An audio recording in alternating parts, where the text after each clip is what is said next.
제가 여러분과 오늘 말씀을 나누기 원하는 제목은 복음입니다. 복음. 제가 청소년 사역할 때 복음 해가지고 이렇게 빙고를 해봤는데요. 볶음밥이 생각난다고 그런 친구들도 있었어요. 예, 제가 뭐 여러분에게 웃겨드리려고 한 건 아니니까 좀 뭐 조소하고 그러지 마시고요. 정보 전달을 하고 있는 거니까 지금 앞부분은 살짝 빠지고 있습니다. 이렇게 복음에 대해서 여러분과 함께 나누고자 합니다.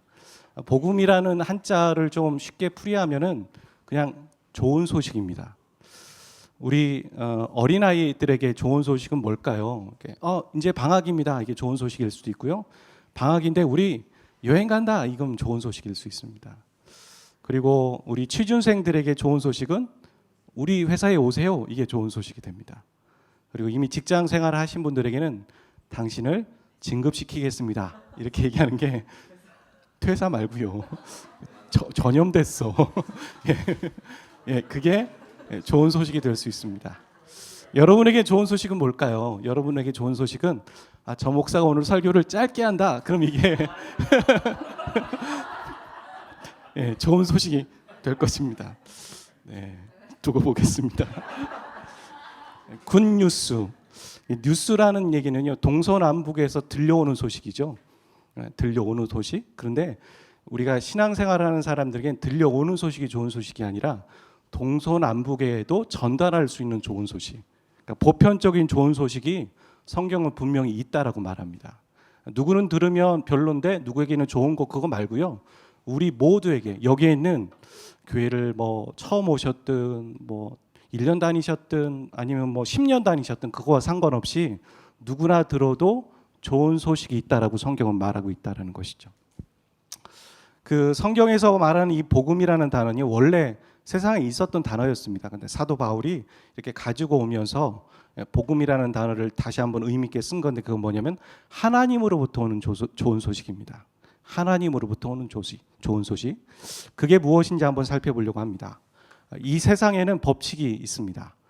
예를 들어서 만유인력 법칙이라는 게 있죠. 이렇게 사람이 물건을 위에다 놓으면 자연스럽게 떨어지잖아요. 이게 뉴턴이 사과가 떨어지는 걸 보고서 그것을 발견했는데 예를 들어서 우리가 저 만유인력의 법칙을 믿든 안 믿든 그건 적용되는 거죠.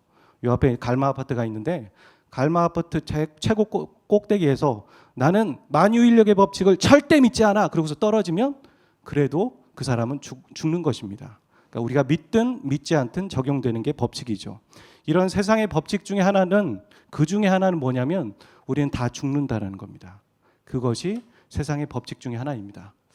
여러분, 저 진시황도요 영원히 살려는 노력을 했어요. 그래서 전국 방방곡곡 혹은 다른 나라에까지 신하들에게 보내면서 불로초를 가져오라고. 내가 영원히 죽지 않겠다고. 여러분 아시잖아요. 만리장성을 만들었던 진시황. 근데 그가 어떻게 죽었는지 아십니까? 알고 계신 분 아실 텐데 수은 중독으로 죽었습니다. 그러니까 그 불로초를 찾으러 다녔고 신하들이 가져온 그 불로초를 먹다가 결국엔 오래 살려고 하다가 제 명을 다하지 못하고 죽는. 그러니까 아무리 부귀영화를 누리는 사람들이라 할지라도 죽음 앞에는 장사가 없는 것이죠.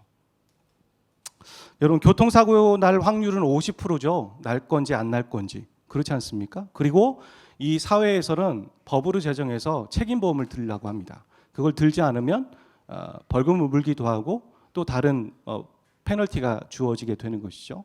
그다음 우리가 죽을 확률은 몇 프로가 될까요? 제가 이렇게 얘기를 했더니 50%라고 얘기하더라고요. 죽을 수도 있고 안 죽을 수도 있고. 그렇지 않습니다. 모두가 다 죽는 거죠.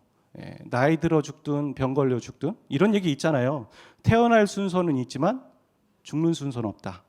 그런 얘기를 하죠. 목사님 저는 그렇게 아직은 건강해요. 과연 그럴까요? 그래서 죽음이 멀리 있을까요? 아마 저와 여러분은 당장 해야 할 일은 했겠지만 앞으로 해야 할 일을 미뤄 놓으셨을 겁니다. 뭐 내일 해야 될 일 잠깐 미뤄 두었을 거고 일주일 후에 할 일 미뤄 뒀고 왜 그랬을까요? 내일이 있고 일주일이 있고 한 달이 있을 거라는 기대를 갖고 있기 때문에 우리는 그렇게 소망하고 살아가는 거예요. 우리 안에 소망이 없다면 아마 그 사람은 금방 죽으려고 할지 모르겠습니다. 우리 안에 다 소망이 있고 죽음은 나와는 좀 다른 얘기야. 이 아침에 목사님이 뭐 복음에 대한 얘기를 한다고 하고서 갑자기 죽는 얘기를 하고 그건 나와 상관없는데 라고 하실 것 같지만 그렇지 않습니다. 2018년도에 화천에 교통사고가 있었어요. 이 사고에 대해서 사람들이 많이 오르락내리락했던 이유는 뭐냐면요. 아들이 군대에 갔는데 훈련소에 갔는데 그걸 면회를 하기 위해서 아버지, 어머니 그리고 두 딸, 그러니까 아버지의 두 딸이죠. 그리고 그 남자의 여자친구까지, 그러니까 5명이 간 거죠. 일가족과 그 여자친구까지 가서 면회를 하고 돌아오는 길에 교통사고가 났습니다. 아버지는 중상이었고 나머지는 다 죽었어요. 여러분 생각해 보세요. 그 가족들이 죽으러 거기 갔을까요? 죽기 위해서? 아니에요. 오늘도 여러분이 이 예배가 끝나고서 뉴스를 보세요. 일가족이 여행을 가다가 교통사고로 고속도로에서 죽었다, 이런 얘기가 나와요. 그들은 여행을 간 거지 죽으러 간 거 아니에요. 죽음은 예기치 않게 우리 안에 찾아오는 겁니다. 저 문 앞에 있을지 모르겠어요. 저도 부정맥이 좀 있는데 가끔 심할 때는 그런 생각을 해본 적이 있어요. 내일 내가 못 일어날 수도 있겠구나. 그러면서 오늘이 마지막일 수 있겠다, 이런 생각들을 잠을 잘 때 그럴 때 하곤 하거든요. 그리고 새 날이 밝으면 하나님이 나에게 새로운 생명을 오늘도 주셨네, 오늘 어떤 삶을 살아야 될까, 그런 생각을 하면서 하루하루가 좀 달라지더라고요. 죽음은 우리에게 다 해당되는 것이고 문 앞에 있을지 모르는 겁니다. 근데 여러분, 죽음에 대해서 여러분 준비하셨습니까? 죽음에 대해서 준비를 하셨습니까? 라고 질문을 하면 딱 이거 떠오르시죠? 보람상조. 우리가 죽은 이후에 준비를 위해서 저는 보람상조를 들었습니다. 저는 특정한 회사를 지칭하거나 거기에 커미션을 받지 않았습니다. 오해하지 마시고 들어주시길 바랍니다. 여러분에게 탁 떠오르는 게 저건 것 같아서 말씀드리는 건데요. 저거는 죽음의 순간을 준비하는 거고 혹은 죽은 유가족들을 위한 준비지 죽은 자신을 위한 준비는 없어요. 그렇지 않습니까? 많은 사람들은 죽음에 대한 준비를 하고 있지 않아요. 왜 죽음에 대한 준비를 하고 있지 않느냐면 아무도 죽어보지 않았기 때문입니다. 심지어 저도 죽어보지 않았기 때문에 죽음의 준비를 할 수도 없고 죽음이 어떻게 얘기해야 되지 설명하기가 곤란한 거죠. 근데 성경은 말하고 있습니다. 히브리서 9장 27절은 죽음은 끝이 아니라고 말해요. 한번 같이 읽어보겠습니다. 시작.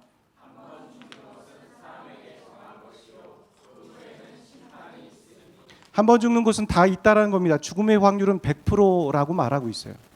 누구나 죽습니다. 근데 죽음은 끝이 아니라 또 다른 세상이 있다라고 분명히 말하고 있는 것이죠. 여러분, 죽음은 어디서 올까요?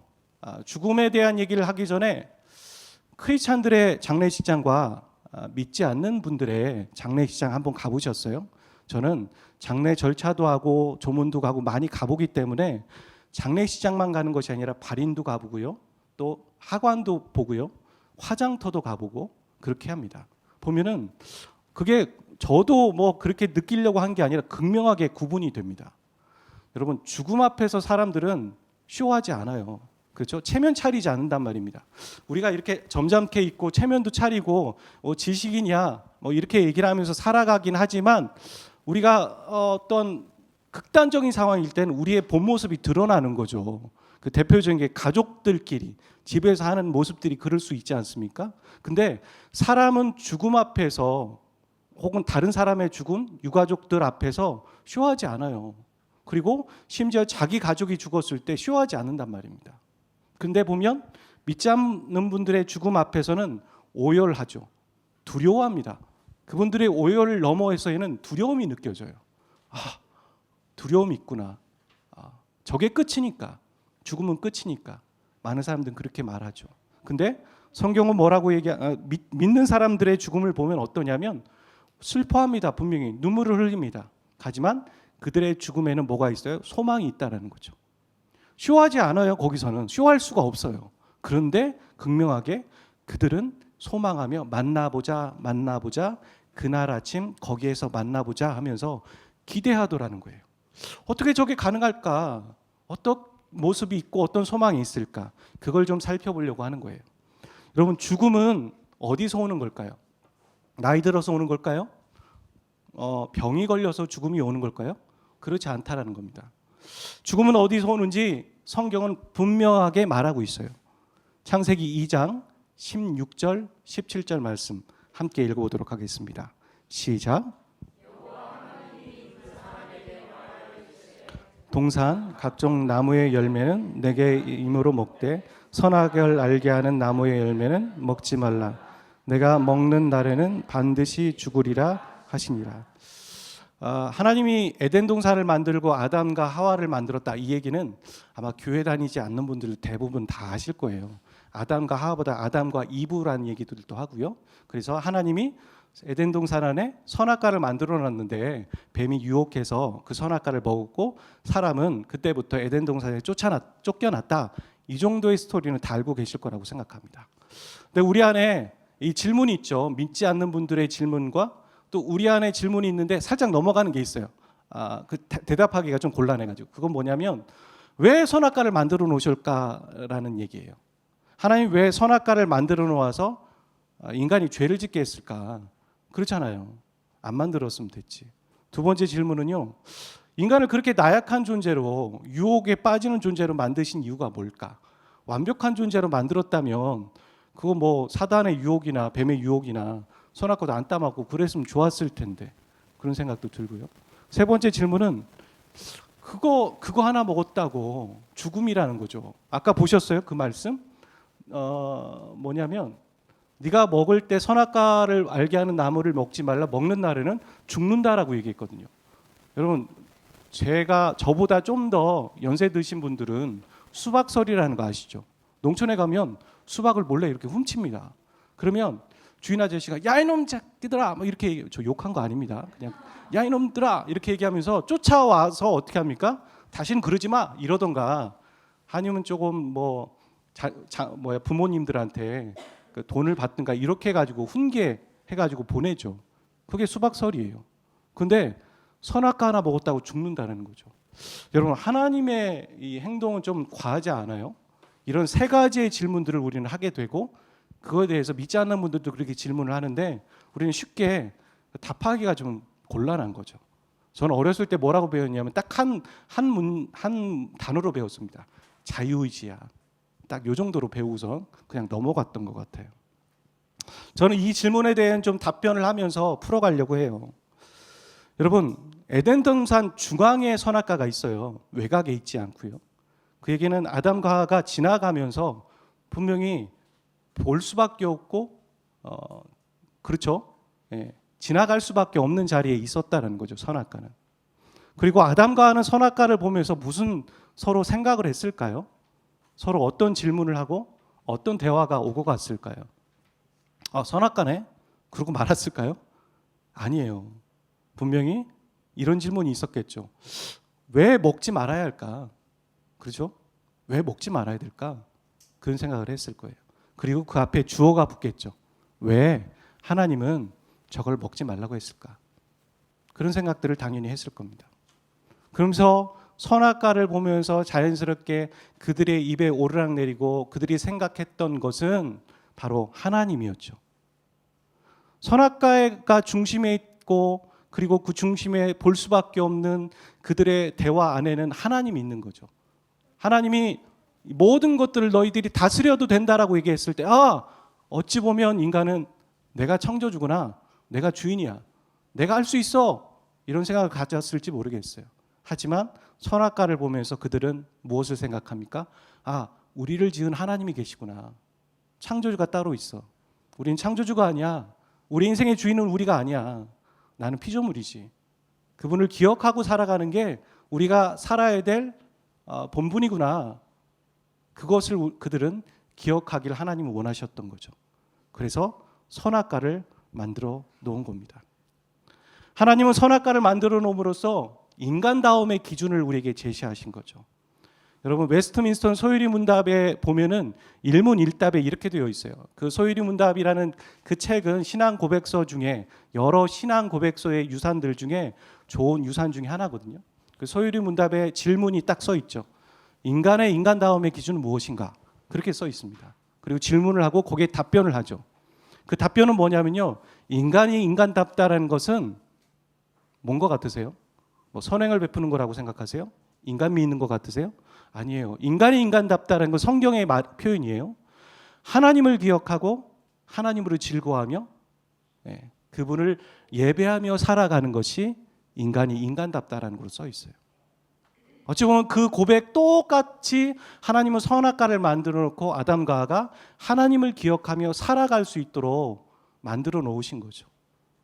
그러니까 인간이 선악과를 먹었다는 건 무슨 얘기예요? 선악과를 먹었더니 갑자기 자기의 벗은 몸을 알고 효능이 퍼져서 그렇게 됐다는 얘기가 아니라 바로 그들이 하나님은 없었으면 좋겠다. 하나님 꺼져주세요. 내가 주인이에요. 내 인생은. 오늘 우리가 예수님을 믿기 전에 우리의 모습이 그러지 않으셨어요? 나의 인생은 내 거야. 내가 주인이야. 혹은 지금 저와 여러분이 그런 마음을 조금은 가지고 계실지 모르겠습니다. 나의 인생은 내 거야.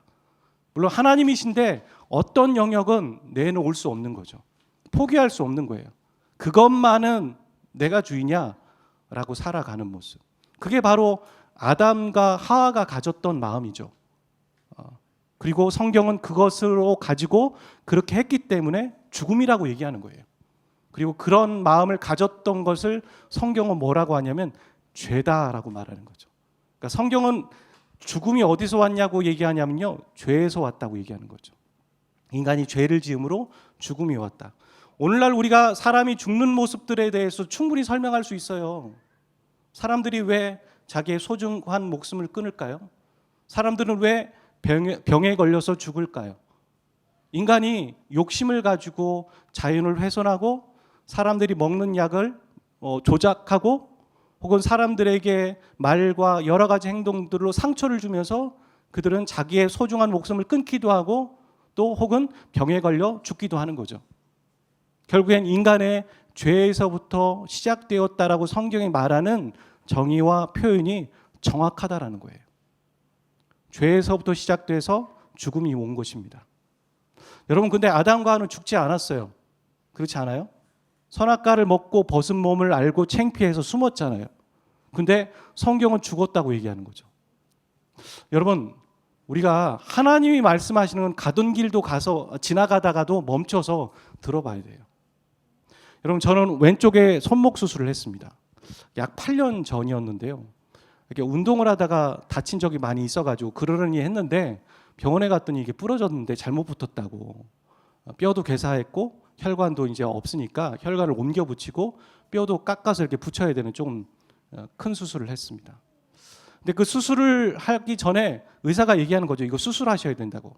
그랬을 때 저는 의사의 말을 들었어요. 제 손목인데요. 제 거잖아요. 근데 의사의 말을 들었습니다. 왜 들었을까요? 왜 들었죠? 웃지만 마시고 얘기해 주세요. 의사가 그 손목의 전문가이기 때문입니다. 그렇죠? 제 손목이지만 우리는 우리의 인생을 살아가고 있어요. 우리의 영혼이에요. 우리의 몸이에요. 하지만 우리를 잘 아는 전문가가 계시다니까요. 우리를 지은 창조주 하나님. 그 하나님이 우리에게 말씀하는 거예요. 너희들은 죄인이라고. 성경 그렇게 말하죠. 로마서 3장 23절 한번 읽어보도록 하겠습니다. 시작.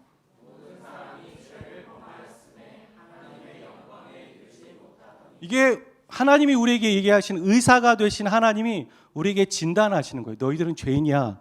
근데 솔직히 여기 있는 모든 사람들이 죄인이라는 거예요. 저를 비롯해 모든 사람이, 어린아이들까지 다 포함해서 그렇게 말하고 있는 것이죠. 아까 말한 것처럼 하나님이 죄라고 얘기했다면 그것에 대해서 뭐가 죄일까 한번 생각을 해봐야 되는 것이죠. 성경은 이렇게 죄의 정의를 말하고 있습니다. 로마서 말씀 읽어주시죠. 시작.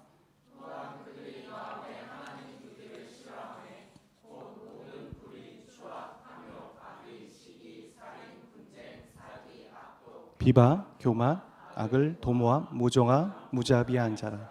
제가 시간상 긴데 그 부분을 조금 줄였거든요. 여기 나와 있는 죄들 여러분 해당되는 부분 있으세요? 한 50% 해당되세요? 50% 이상 해당되십니까?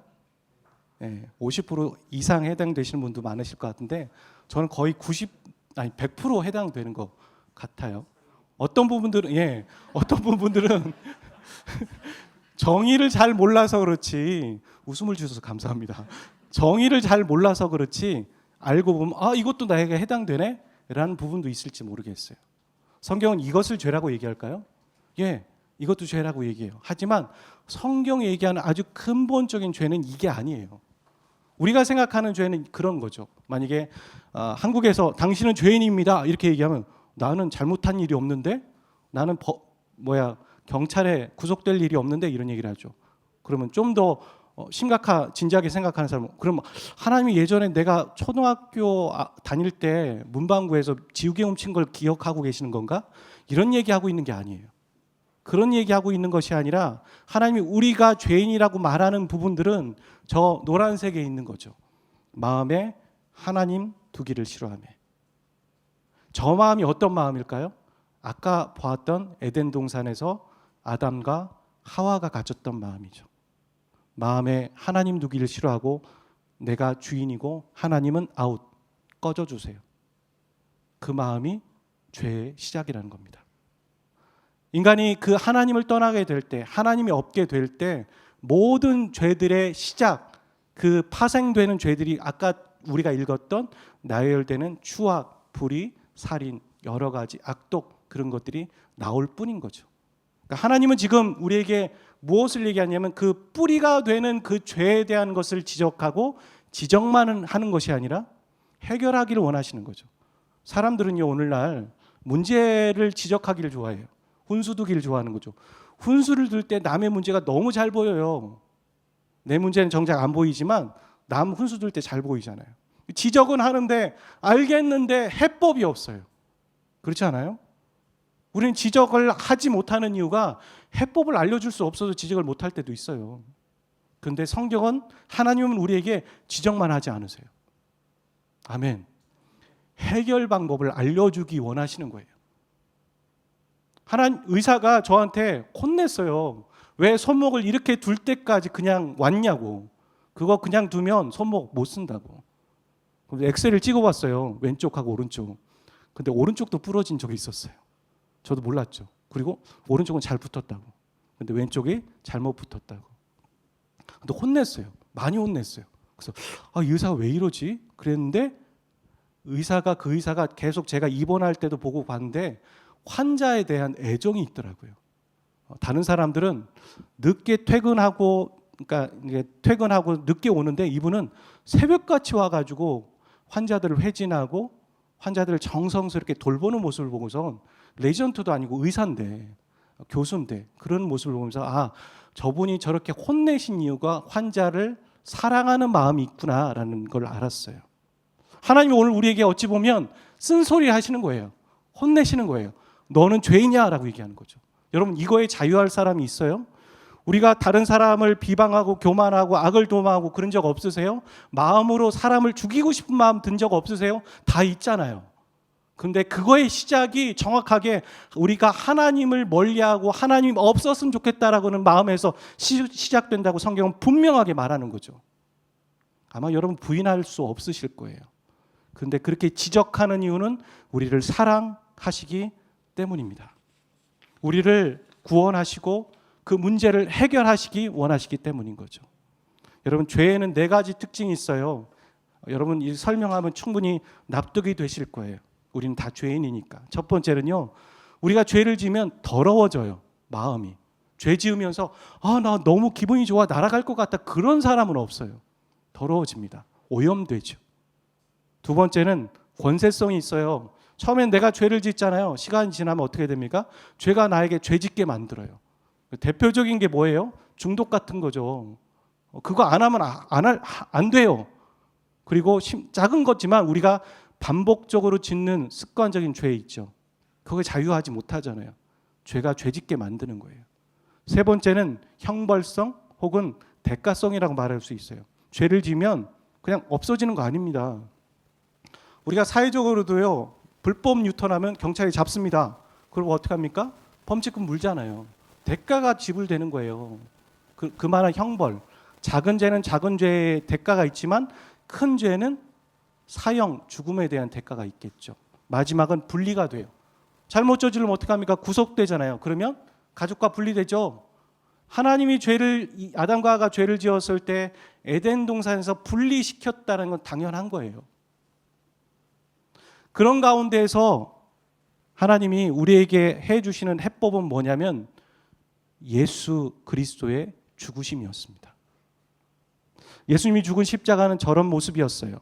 예전에 초창기에는 저렇게 T자형이었죠. 십자가가 이렇게 위가 삐져나오지 않고 T자형이 많았어요. 여러분 저거는 십자가는 우리가 목걸이를 다는 분도 계시는데 기억하고 다셔야 돼요. 그냥 뭐 액세서리로 이렇게 달 수 있는 정도가 아니라 로마 사람들이 어떻게 하면 사람들을 잔인하게 죽일까 만들어낸 고안된 형틀이었어요. 너무나 잔인해서 로마 사람들은 자기의 동족들을 그 십자가 형틀에 잘 달지 않았어요. 아주 매국노, 뭐 쿠데타 벌인 그런 사람 정도나 달지 자기 동족들을 예우상 달지 않았다고요. 저 형틀에 예수님이 죽으신 거예요. 많은 사람들은 그러죠. 예수님이 왜 죽어야 되는가? 안 죽어도 되잖아. 하나님이 전능하면 하늘에서 전원 온오프 하듯이 없는 걸로 치자 하면 되는 거 아니겠어요? 우리의 상식은 그거예요. 우리가 불의한 거죠. 아까 보셨어요? 죄에 대한 특징. 세 번째, 형벌성이에요. 하나님이 정말 정의로우시고 옳으신 분이라면 그렇게 대충 넘어가지 않으세요. 없는 걸로 치자. 그건 우리의 방법이에요. 인간의 방법. 하나님 그러지 않으세요. 죄는 죄로 해결하세요. 우리가 죄를 지었는데 어떤 누가 우리의 죄를 해결해 줄 수 있겠어요? 저도 해결해 줄 수 없어요. 저도 제 자신의 죄를 해결할 수 없는데요. 죄 없으신 분이 그 죄를 해결하시는 겁니다. 그래서 예수님이 십자가에 죽으신 이유는요, 그냥 쓸데없이 불필요하게 하신 것이 아니라 우리가 죽어야 될 자리에 대신 죽은 거죠. 아까 보셨잖아요. 아담과 하와가 죄를 지었을 때 그거에 대한 형벌이 뭐였어요? 작은 죄는 작은 죄, 형벌. 큰 죄는 큰 형벌, 죽음이었어요. 과하지 않아요. 하나님을 떠난 인간이 우리가 조건이 안 맞아서 그렇지 우리는 얼마든지 죄 지을 조건이 주어진다면 죄를 짓는 존재들입니다. 우리가 사회적으로 체면이 있으니까요. 누가 보니까요. 혹은 뭐 여러 가지 조건들이 있으니까 안 짓는 거죠. 만약에 그 조건이 주어지면 우리는 죄를 짓습니다. 예를 들어볼까요? 우리가 아무도 없을 때 죄 짓잖아요. 조건이 주어지니까 짓는 겁니다. 우리가 사람들이 수근수근거리는 걸 보면서 조건이 주어지니까 죄를 짓죠. 우리가 우리의 이익에 손해가 주어질 때 어떻게 합니까? 죄를 짓지 않습니까? 불법을 행하죠. 내가 손해를 보니까. 그게 우리라는 겁니다. 얼마든지 우리는 사람을 죽이고 사람들을 힘들게 하고 피해를 줄 수 있는 죄인이 될 수 있는 거죠. 하나님은 거기까지 보시고 너희들이 그걸 먹으면 죽는다. 너희가 하나님을 떠나면 죽는다라고 얘기하는 거죠. 그래서 하나님은 우리를 사랑하시기 때문에 거기서 끝나지 않고 문제만 지적하는 것이 아니라 그 문제에 대한 해법으로 당신을 내어주신 거죠. 여러분, 예수님은 2019년 전에 갈릴리에 태어난 그런 요셉의 아들 예수를 우리가 믿고 있는 거 아니에요. 눈이 파란, 머리가 노란 다른 민족에 있는 사람을 우리가 믿고 있는 거 아니라고요. 그분은 다른 민족의 갈릴리에 태어났는지 모르겠지만 그분은 하나님이셨어요. 우리가 믿는 분은 바로 하나님이시기 때문에 믿는 겁니다. 그분이 2000년 전에 우리를 위해서 죽으셨지만 어떻게 했다고 얘기하냐면요. 거기서 끝나지 않았어요. 요한복음 11장 25절에 26절은 그렇게 말하고 있습니다. 함께 읽어보겠습니다. 시작.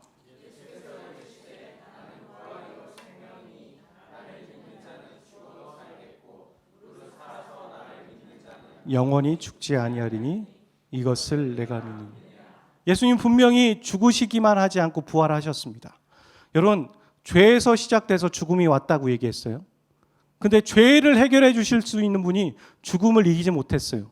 정말 논리적으로 안 맞는 얘기예요. 근데 성경은 분명히 말하죠. 그분은 죽기만 하신 것이 아니라 부활하셨다고. 목사님, 우리가 죽음에 대해서는 많이 우리가 주변에서 보니까 이해하겠는데 부활은 내가 이해 못하겠어요. 예, 좋습니다. 간단하게 소개해 보겠습니다. 성경 분명히 6주에 걸쳐서 11번에 550명에게 예수님이 나타나셨어요. 여러분, 의심 많은 도마 아세요? 저기 나와 있는 그림이 도마예요. 이렇게 구부리고 있는 사람이.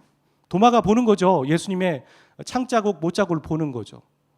도마가 의심을 할 때 이미 제자들은 예수님의 부활을 봤는데 도마는 본 적이 없고 되게 이성적인 사람이고 과학적인 사람인데 본 적이 없으니까 난 못 믿겠다고, 봐야 된다고 얘기하는 거죠. 그랬을 때 예수님이 그 제자들이 있는 방에 어떻게 들어왔는지 아세요?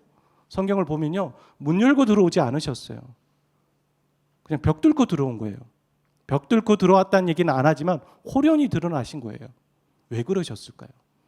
문 열고 들어오실 수도 있으셨을 텐데, 의심 많은 도마가 바로 부활하신 주님이라는 걸 알기를 원하셨던 거예요. 그래서 만약에 문 열고 들어오면 죽지 않으셨네 이렇게 말할 수도 있으니까.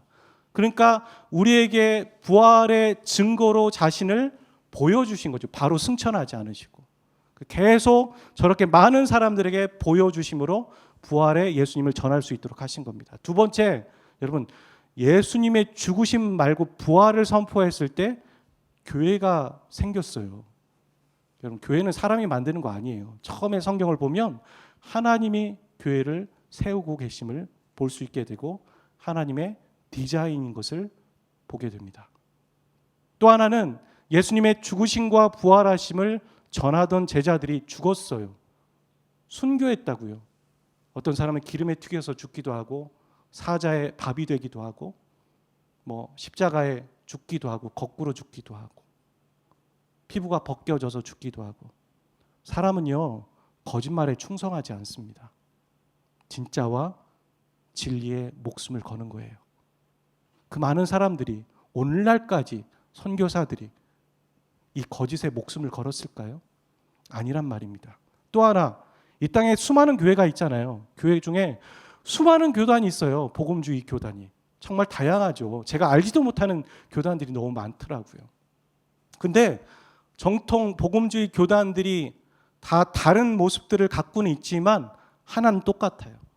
그게 뭐냐면 복음이에요. 복음에 예수 그리스도의 죽으심, 부활하심은 같습니다.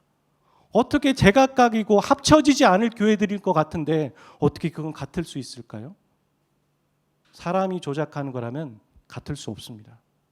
복음은 진짜이기 때문이죠. 예수님의 죽으심과 부활하심.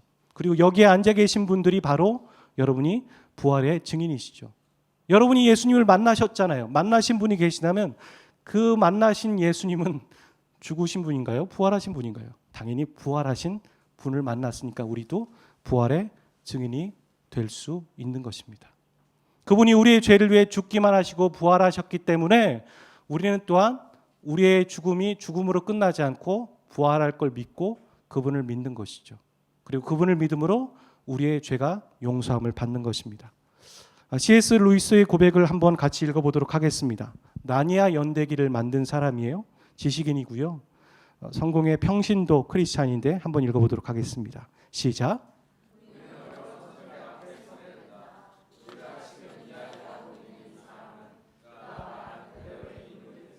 아니면 미치광이 혹은 그보다 더한 존재인 것이다. 그러나 이제 내게 분명한 것은 그가 결코 미치광이나 악마가 아니라는 것이다. 결론적으로 나는 그가 하나님이었으며 지금도 그러하다는 견해들을 받아들일 수밖에 없다. 하나님께서 이 땅에 인간의 모습으로 내려오셨던 것이다. 여러분, 우리는 되게 어려운 선택 앞에 놓여 있게 되는 것입니다. 그렇지만 그분은 분명히 하나님이셨습니다. 요한복음 1장 12절은 이렇게 말해요. 영접하는 자, 곧 그 이름을 믿는 자들에게는 하나님의 자녀가 되는 권세를 주셨으니. 여러분, 제가 뷔페집에 갔는데 뷔페 초대권을 받았습니다. 근데 뷔페 초대권을 받았는데 초대권을 받아가지고 가서 음식이 너무 많은 거예요. 다양하고. 그래서 계속 감탄사만 내면서 야, 이 음식 너무 맛있어 보인다 라고만 하고 2시간 내내 그렇게 감탄사만 하고 나왔다면 제가 뷔페집에서 뷔페를 즐긴 걸까요? 아니잖아요. 혹은 접시에 얹었습니다. 그리고선 가져와서 여전히 감탄사를 자아내면서 2시간을 보냈어요. 그건 바보입니다. 그렇죠? 그 뷔페 접시에 음식을 얹어놓고 제 입에 넣었을 때 비로소 그것이 제 음식이 되는 거고 영양분이 되고 저는 뷔페를 즐긴 거죠. 사랑하는 저와 여러분, 우리는 마치 그러고 있는 것 같아요. 우리는 이때까지 오면서 복음을 여러 번 들었을지 몰라요. 주위 사람들로부터 예수님 믿으세요 라는 얘기를 들었을지도 모르고. 근데 우리는 여전히 와, 감탄사, 말 잘하네. 그래, 그건 다른 사람 얘기고. 혹은 주님과 썸을 타면서 정말 주님과의 관계를 맺으려고 하진 않고 있는지 모르겠어요. 저는 오늘 여러분에게 초청을 하고 싶은 거예요. 이 영접이라는 건 마치 뷔페집의 음식을 내 입에 넣듯 예수님을 나의 구원자로, 나의 또 주님으로 모셔드리는 것이죠. 믿음이란 그런 거예요. 예수님을 어떤 분을 믿는 것인가? 그분이 나의 죄에 대한 구원자이고 또 나의 주님임을 믿는 것이죠. 주님이라는 말은 무엇일까요? 주인님의 약자예요. 예수님이 어떻게 나의 주인님이 될 수 있습니까? 2000년 전에 요셉의 목수의 아들이었다면 주인님이 절대 될 수 없어요. 아까 말한 것처럼 그분이 죽으셨고 부활하셨기 때문에 그분이 하나님이시기 때문에 우리가 그분을 주인님이라고 모실 수 있는 겁니다. 예수님 믿는 건 단지 예수님 믿고 천국 가는 거, 죽어서 천국 가는 게 아니라 주인을 바꾸는 일이에요. 감정적으로 선택하지 마세요.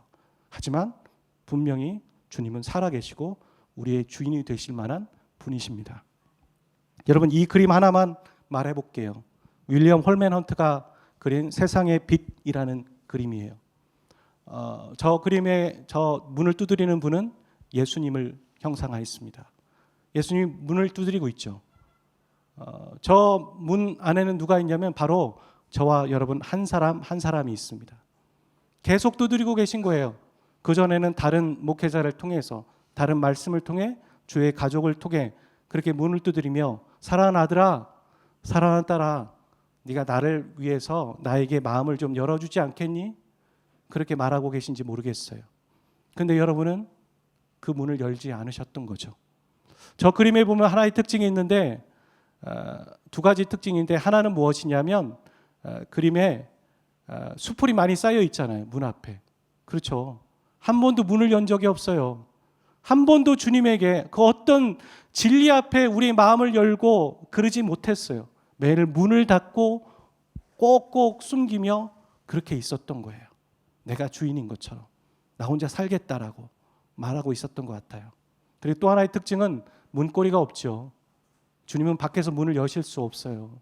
주님은 억지로 그렇게 여실 수 없어요. 전능하신 분이지만 그분은 인격적이신 분이세요. 억지로 멱살을 잡고 너 예수 믿어 이렇게 말하지 않으세요. 여기에 앉아 계신 이미 예수님 믿으신 분들에게도, 그분들에게도 주님은 그런 적이 없으세요. 저에게도 그러지 않으셨어요. 저에게 오셨던 주님은 저의 아픈 상처들을 다 회복시키시면서 저에게 사랑을 주셨던 그런 분이셨어요. 복음, 그건 바로 불가능한 것을 가능케 하는 사랑이었더라고요. 사랑하는 저와 여러분, 여기 앉아 계신 분들 중에 초청하고 싶어요. 아직 예수님을 믿지 않으신 분 계세요? 아직 마음의 문을 조금은 열어놓긴 했는데 내가 한 발을 마저 주님께 넣지 않은 거죠. 그런 분 계세요? 오늘 이 시간 그 예수님을 좀 마음에 영접하실 수 있으면 좋겠습니다. 그 예수님을 믿을 때 우리 안에 어떤 일이 일어나는 줄 아세요? 몇 가지 일이 일어나요. 첫 번째는 예수님을 영접하신 분 안에 예수님이 찾아오시는 겁니다. 예수님이 오셨을 때 가장 먼저 있는 게 뭔 줄 아세요? 평안함이에요. 평안함. 세상이 줄 수 없는, 이 세상의 많은 문제들은 뭐예요? 마음에 편안함이 없죠. 불안이에요. 우리 아들 어떡하지? 이거 어떻게 하지? 불안, 걱정이잖아요. 주님이 오시면 우리 안에 평안함을 허락하세요. 우리가 예수님을 영접하면 어떤 일이 일어나는 줄 아세요? 우리의 죄의 용서함을 받는 거죠. 많은 고민은 내가 누구에게 피해를 입혔을 때 그 불안함과 죄와 걱정들이잖아요. 세 번째, 주님을 영접할 때 우리는 자녀가 됩니다. 영접하는 자, 곧 그 이름, 예수 그리스도의 이름을 영접하는 자에게는 하나님의 자녀가 되는 거죠. 우리가 예수님을 영접하기 전에는 죄의 노예였어요. 근데 이제는 자녀가 되는 거고, 자녀는 뭐예요? 아버지의 모든 것을 함께 누릴 수 있는 자입니다. 마지막으로 영접하는 자에게는 영원한 생명을 얻습니다. 되게 논리적이에요. 죄를 지음으로 죽음이 왔잖아요. 그런데 죄 용서함을 받으면 영원한 생명을 얻는 건 당연한 일이에요. 여러분, 이 좋은 것을 왜 여러분은 문을 닫고 계십니까? 저는 오늘 이 시간 여러분이 예수님을 영접하실 수 있으면 좋겠다는 마음입니다. 조명을 좀 어둡게 해주시고요. 뒤도 어둡게 해주시죠. 오늘 눈을 감아 보겠습니다. 요한계시록 3장 20절은 이렇게 말합니다. 볼지어다 내가 문 밖에 서서 두드리노니 누구든지 내 음성을 듣고 문을 열면 내가 그에게로 들어가 그와 더불어 먹고 그는 나와 더불어 먹으리라. 주님 오늘도 부족한 저희 입술을 통해 여러분에게 문을 두드리고 계십니다. 사랑하는 아들아, 나에게 문을 좀 열어주렴. 사랑하는 딸아, 나에게 좀 문을 좀 열어주렴. 이렇게 말씀하고 계십니다. 여기에 그는 나와 더불어 먹는다라는 말, 친한 사람이 아니면 우린 먹지 않아요. 밥 먹지 않아요. 그리고 유대인들의 문화에서는 서로 생명을 나누는 사람들과 밥을 먹었다고 해요. 주님은 그 얘기를 하고 계신 거예요. 내가 너를 위해서 대신 십자가에서 죽었어. 너에게 죽음이 아니라 생명을 주기 원한다. 너에게 평안을 주기 원한다. 너에게 진정한 용서와 사랑을 주기를 원해. 너의 마음의 문을 좀 열어주렴. 그렇게 말을 하고 계십니다. 이 시간 눈을 감고 여러분의 마음 가운데 제가 소개시켜드렸던 그 예수님을 마음의 주님으로 나의 죄에 대한 구원자로 믿기 원하시는 분이 계십니까? 그런 분이 있으시다면 조용히 다 눈을 감았어요. 조용히 한 손을 가슴에 한번 얹어 보시겠습니까? 이것은 저에게 하는 약속이 아니라 주님과의 약속이고 주님 앞에서 하는 것입니다. 여러분 2019년 오늘 7월 21일은 다시 오지 않아요. 여러분이 언제 복음을 다시 듣겠어요? 언제 다시 들을 수 있을까요? 여러분 저 문을 열었을 때 죽음이 여러분을 맞이할지 몰라요. 이건 아주 간절한 얘기예요. 제가 여러 가지의 것들을 억누르면서 주님이 하시는 인격적인 표현을 하는 것이지만 아주 간절하고 리얼한 얘기예요. 한 번만 더 기회를 드리겠습니다. 여러분의 마음의 문을 열고 예수님을 나의 죄에 대한 구원자요, 나의 주님으로 모셔드리기 원하시는 분이 계십니까? 그렇다면 조용히 손을 가슴에 얹어서 표해 보시길 바랍니다.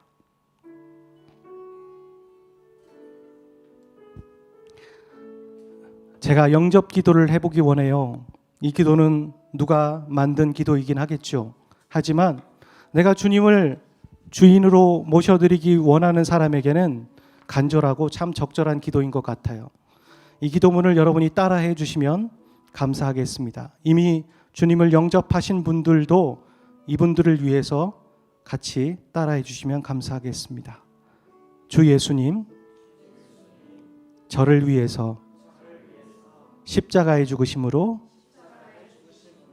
내 모든 죄를 대신 담당해 주셔서 감사합니다. 저는 지금까지 저를 향한 하나님의 사랑을 알지 못하고 살았던 죄인입니다. 이 시간에 주님을 거부하며 살았던 저의 죄를 회개합니다. 저를 용서하여 주시고 저를 받아 주옵소서. 이 시간 제 마음의 문을 열고 예수님을 나의 주님으로 영접합니다. 제 안에 들어오셔서 저의 주님이 되어 주시옵소서. 예수님의 이름으로 기도합니다. 아멘. 우리 찬양하고 마치겠습니다.